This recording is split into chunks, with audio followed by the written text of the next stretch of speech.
on YouTube, and then we'll be off and running. Alrighty. Looks like you do your own podcast, don't you? I do, yeah. Well, I want to just start by talking a little bit about that. Yeah. Let's see. There we go.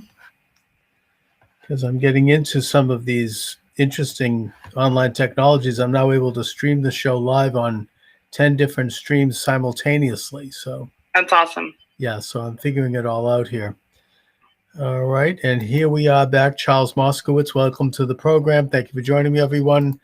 I have an author this segment, Uncensored America, Girls with Guns expert. Thanks for joining me, Allie. Appreciate it. Yeah, thanks for having me. So first of all, talk a little bit about your show. I'm curious how you do it and when and where and all of that. Yeah, so I actually own a marketing business. I work with local businesses and local marketers. And so my podcast is called Marketing Inc., Big Ideas for Local Businesses.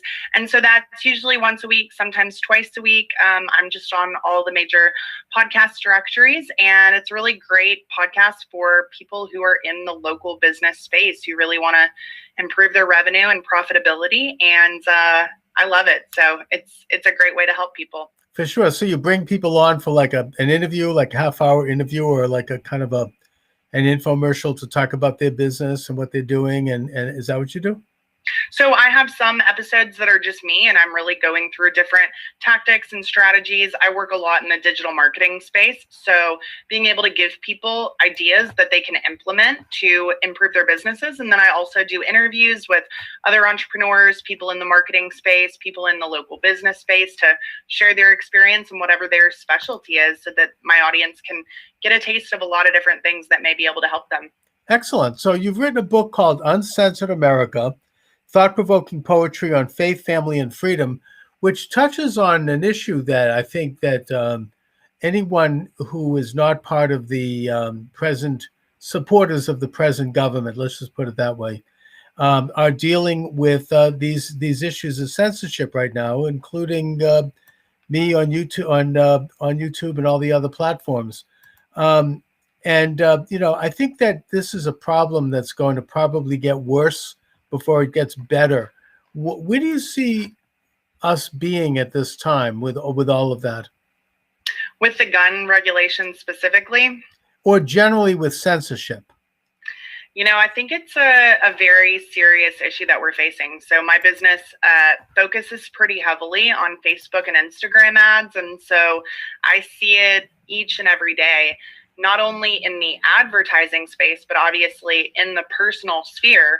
And the issue here is that the companies that are really the information highways of our present day, there are no checks and balances on them. They are private companies, which I fully support capitalism. But when you have a small group, maybe 5 people that control most of our information highways in the world today, who have zero real regulations in terms of what they can and cannot do, that becomes a very serious problem. And especially once we see the politicizing of these platforms coming into play, stories being suppressed, accounts being locked, people being banned simply because of their ideology or because certain people would prefer that information not be out there. It is a massive issue because so few people are reading traditional newspapers and things like that. This is how we get our information. And so censorship is not limited to print. It's limited to any medium. And it's something that I really wish had been addressed years ago. In all honesty, I've been talking about this since 2016 or 2017, wanting Section 230 to be either repealed or, just amended in general. At this point, that's obviously probably not going to happen, but I was very, very pleased to hear Justice Thomas recently come out talking about the technology platforms and how serious he believes this issue is, and just knowing how much judges across the country are expected to look to the Supreme Court for their guidance on how to rule.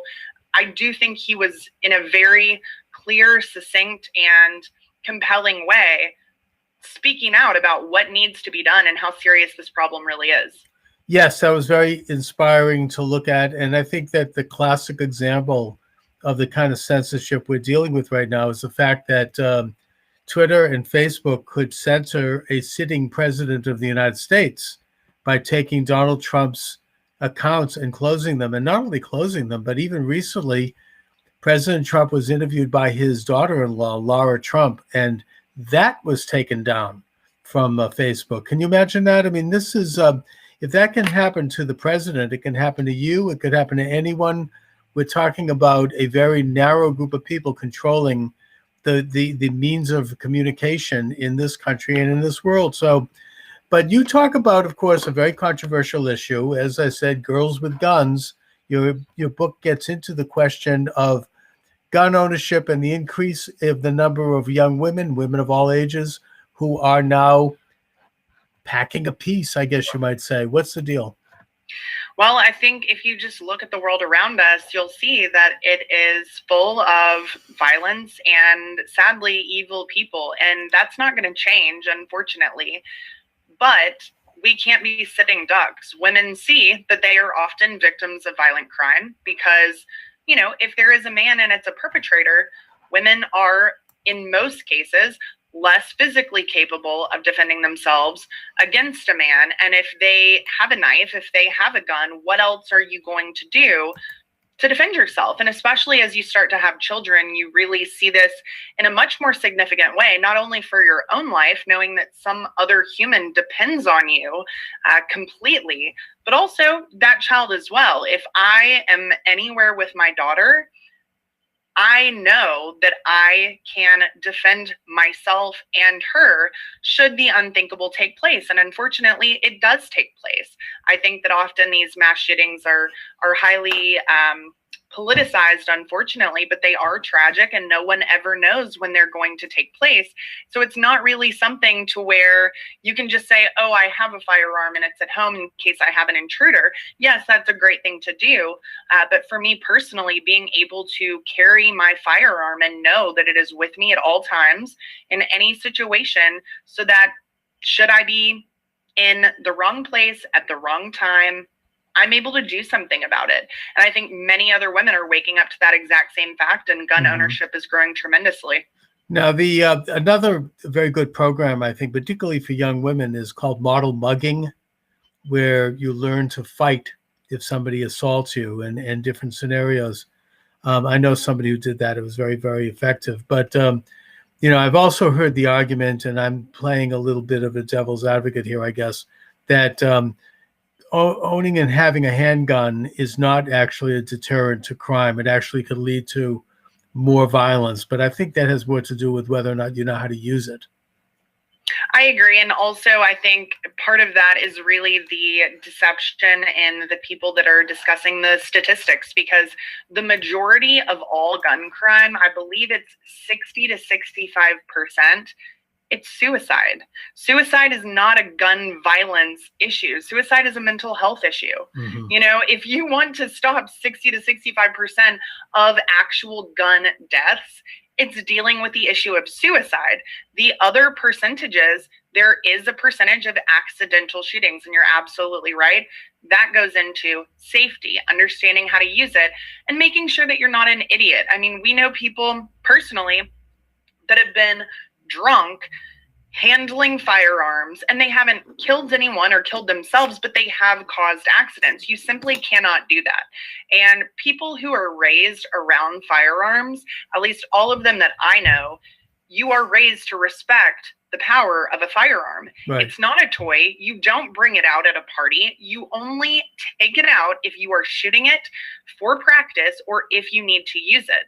And being able to be comfortable with firearms gives you a lot more confidence if you are in a situation in which you need it. So I highly encourage people to go to the range, get practice, go to safety classes.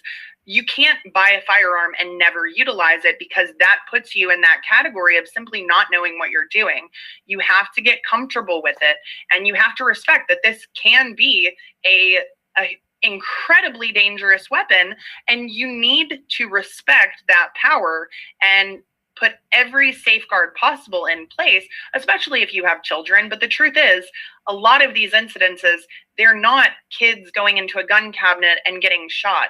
A lot of times it's stupid adults who are doing the wrong things. They're playing with them and tragedy strikes. So again, I think, the biggest thing we need to focus on is really trying to take a look at mental health and the suicide aspect, because that is by far the biggest percentage of gun crimes or gun violence, if you can even call it that. And then obviously mental health plays into these mass shootings and these murders that take place as well. Yet gun regulation is not how you fix mental health. You fix mental health through strong families, education, and actually trying to help people that are on a downward path instead of just, putting it under the rug. And I think it also should be noted that I think it's 250 million Americans own a firearm, and that there are 350 to 400 million firearms that are legal in this country. So, we're talking about the 99.9999% of people who are law-abiding and who own a firearm for whatever reason they choose to own one. Now, I'm having a TikTok question here, so I'm going to he's asking me to ask you if by carrying a gun, aren't you living in fear? I don't know exactly what he means by that. But. Oh, absolutely not. I don't live in fear because I have a gun. I would be foolish to believe that crime doesn't take place in the world. I'd be foolish to believe that people out there can't commit violent acts. We all know that to be true. I hope I never have to shoot my firearm at a person. That's what most gun owners hope. Having something to protect yourself is the way you do not live in fear. I would be fearful walking with my 4-year-old daughter through a dark parking lot without a firearm, knowing that I'm at the mercy of someone else. And the truth is, violent crime has risen exponentially in America in the last year. I simply know that I'm realistic about what happens in the world. I choose not to live in fear, but I choose to take personal responsibility for the safety of myself and for my family. And that's exactly how I feel, knowing that I am in a position to defend myself despite someone else's crazy choices. Yeah, you bet. Okay, my guest is Allie Bloyd. She's the author of Uncensored America, which is available at Amazon and other venues. Allie, so you want to weigh in on the question of President Biden's plan to ban assault weapons and high-capacity magazines. Yeah, I mean, I personally think that all of the pending executive orders and potential gun legislation will do absolutely nothing to change actual gun crime in our country. There was a ban on assault weapons, which again, it's very rarely defined. Well, that goes back to the 1930s. I mean, you can't have, I think that's the Tommy gun law. You can't have an automatic assault weapon on the street. I mean, that was after the St. Valentine's Day massacre. So that's and so most of, the way that these politicians discuss firearms are exactly the way that someone who knows nothing about guns would discuss firearms, or someone who's intentionally trying to deceive others. So we are not able to have automatic weapons. And the truth is that a pistol and something like an AR-15, ultimately, they're going to shoot about the same speed. You can have just as many clips for a pistol, which most gun crimes are committed with pistols. They're not committed with an AR-15 style rifle. Very, very few shootings are committed with rifles. And that is just pure statistics. Pistols are what people do use majority of the time if they are committing a violent act. So doing this and removing this type of weapon off the street does zero for actual gun crime. The truth is, if I am a violent person and I'm intentionally trying to harm others, if I can't get a rifle, that's fine. I'll get a pistol. It's not going to deter criminals. Some of these other executive orders being proposed, and especially HR 127, these types of measures do nothing but hurt or criminalize law-abiding gun owners. The proposition of this mass registry that if HR 127 passes would require every firearm owner to submit exactly what they own and where they have it stored, which will all be public information. It states that in the bill. That is about the craziest thing I've ever heard. Why would we put out there what we own and where it's stored so that any criminal can access that and say, hey, I'm going to go steal some guns today? People who want to steal and commit crimes, it's very easy for them to do that if they know exactly where to go and exactly the spot within that home to go. The other part of it is that they're actually trying to have a federal government officer decide who's mentally stable enough to carry a gun. That's about the last thing I'd want. Now, isn't there a question of whether or not somebody, when you get a firearm, shouldn't somebody have like some licensing involved, like some education, some basic training in terms of how to use it, and maybe some psychological evaluation? Well, I guess the question is, who's doing the psychological evaluating? What I think is absolutely insane is putting the mental capacity or the psychological state of American citizens to be determined by some biased, partisan federal government officer. They say that they're not only going to do a psychological evaluation on you, they're going to do it on everyone in your family, including ex-spouses. Oh. They're also talking about a red flag gun law where it would allow citizens to essentially report someone else that they think could be a danger, where the police department, these people can actually take away your right to own firearms. You've committed no crime. And the truth is, and that could be used, it could just be used very randomly by somebody who just doesn't like you and wants to have you. Well, absolutely. There is no standard in terms of what actually makes someone psychologically fit. There are people that, yes, they do have a history of mental instability. Those things would be documented, and those are things that I believe could be addressed, but that's not what is actually being addressed in these bills. And first and foremost, most people that do commit these acts, they haven't been diagnosed with a lot of these things. And sometimes it's somebody who passes a background check, and these people are simply unstable. I think we need to do more, especially for children. A lot of the people committing some of these crimes, they're younger people, and they are deeply disturbed. But I think there's so much that goes into it. But the truth is, if we want to require all these different things for the right to bear arms, first and foremost, personal responsibility. If you're going to own a firearm, it's your personal responsibility to educate yourself. We don't say that any person who's going to have a child is required to go to child rearing classes, when that's the single most important thing that we do is keeping a human person alive. I wouldn't even want to mention that, because there are people who do want that. Well, I mean, I think it's a great thing for any parent to educate themselves on parenting. They want it to be done like by mandate. They're going to have people. There was also, I think there's a bill I remember years ago in Oregon to basically the government decides whether or not you can get married. I mean, so, the social engineers will take advantage of doing any one of these things.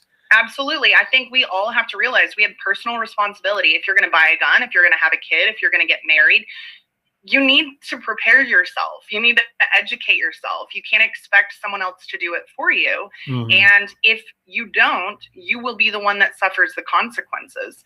I think the government should not be involved in any way in our daily lives. That is not what the government, especially the federal government, was designed for. They are literally there to provide very specific things, but over time they have increased their own power through adding amendments to the Constitution or simply overreaching and not being challenged on those things. And then that becomes a precedent. And so then they can take, you give them an inch and they take a mile. And that's an example that we've seen throughout the last century. And it doesn't. And I don't think they bother with amendments. Now they just go ahead, like this new law about voting is going to give the vote to 16-year-olds. I mean, that's not. We had a constitutional amendment for that, for lowering the voting age to 18 back in the 1970s, and that's the proper way to go about it. But now they're just, we're just going to write a law, pass it, and that's that. So. What about, we talked about whether or not it's a good idea to have some training, which I think it is. What about the waiting period? Do you think that that's appropriate? Because every gun in this country is registered. I mean, it's kind of a false issue to say otherwise. And if it's not registered, then that's illegal. I mean, that's, most of the gun crimes in this country are done by illegal guns, not legal registered guns. Ultimately, I don't know that the waiting period really does that much. If I am someone who is trying to commit a violent crime, I don't know that I care if I have to wait 5 days versus 10 days. If that person wants to commit that crime, they're going to find a way to do it. And many acts of gun violence, they're not firearms that were recently purchased. There are so many guns on the street that are being, just sold by individuals, which I fully support the right to be able to sell your gun to an individual. But these are, we'll call them black market guns, so to speak. But a lot of those guns were put there by our federal government through a lot of the choices that they've made. And so it's one of those examples of let's flood the country with drugs and then arrest every drug offender or drug addict. Let's flood the country with guns, and now let's try and criminalize people that have guns, or literally try and make it about as impossible as we can for people to legally obtain these, knowing that criminals don't abide by the law regardless, and they will still be able to access guns. Doesn't matter what gun regulations you put, if someone intends to commit a violent crime, they will. And there have been studies that show that the more gun ownership increases, the lower gun crime actually is. And that's because if I'm a criminal and I know that anyone around me could have a gun at any point, I'm going to be a lot more particular about trying to openly you're not going to attack a house if you think the person behind it has a gun. Absolutely. I think that we learned that in Nazi Germany, actually. But the other issue, and this might be more anecdotal, but I had somebody say to me on this question, they said, what about the fact that if you go to a city like Chicago, where they have a good deal of crime with the use of guns on the street, that people can just cross the border from Indiana, where they have a more liberal regulation of gun purchases, and purchase the gun and then bring it into a place like Chicago, which has a much more vigorous gun laws, and what can be done to stop that? Well, I don't even know if it's the issue of, do we need to stop that? Most of the guns that are in places like Chicago, they're not bought in Indiana. They're bought on the underground market in Chicago. So until we clean up all of these different gun distributors and cartels and gangs and all of these different groups, that they're not going to stop distributing firearms.